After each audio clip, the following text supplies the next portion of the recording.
सब मैया व्यस्त, नंद बाबा व्यस्त, बलभद्र व्यस्त, सब अपने अपने कामन में व्यस्त हैं। अकेले बैठे हैं ठाकुर जी, और अकेले बैठे बैठे खुद ही गा रहे हैं और खुद को ही नचा रहे हैं। नेक्स्ट से गोपाल जी आंगन में घूम घूम करके नृत्य कर रहे हैं, और यशोदा मैया छिप छिप करके ठाकुर जी को देख रही है।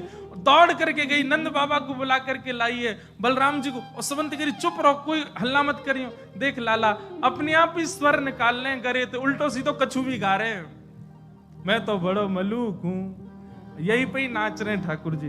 नेक नेक से चरण है ठाकुर जी, और गा गा करके अपने आप ही नाच रहे हैं, और मन ही मन रिझावत, खुद ही कभी हंसन लग जाए, कभी जोर से उछल करके और खुश हो जाए। ठाकुर जी की ये लीला है रही है।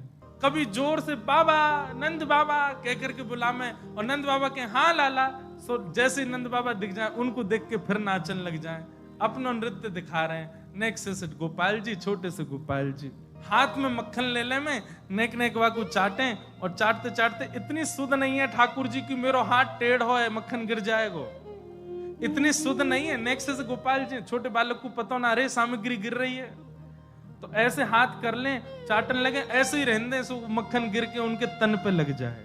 और कभी ठाकुर जी नाचते नाचते नाचते नाचते जैसे ही खंबान में लगे भय दर्पण के आगे पहुंच जाएं, तो एक बार आगे निकल के फिर वापस आवे, और फिर अपने रूप को देख करके कभी बंदरन जैसे मुंह बनावे, कभी जोर जोर से चिल्लावे, कभी दूर से दौड़ के आवे, और अपने प्रतिबिंब से ही कछु बात करवे लग जावे। ऐसी ठाकुर जी की लीला चल रही है।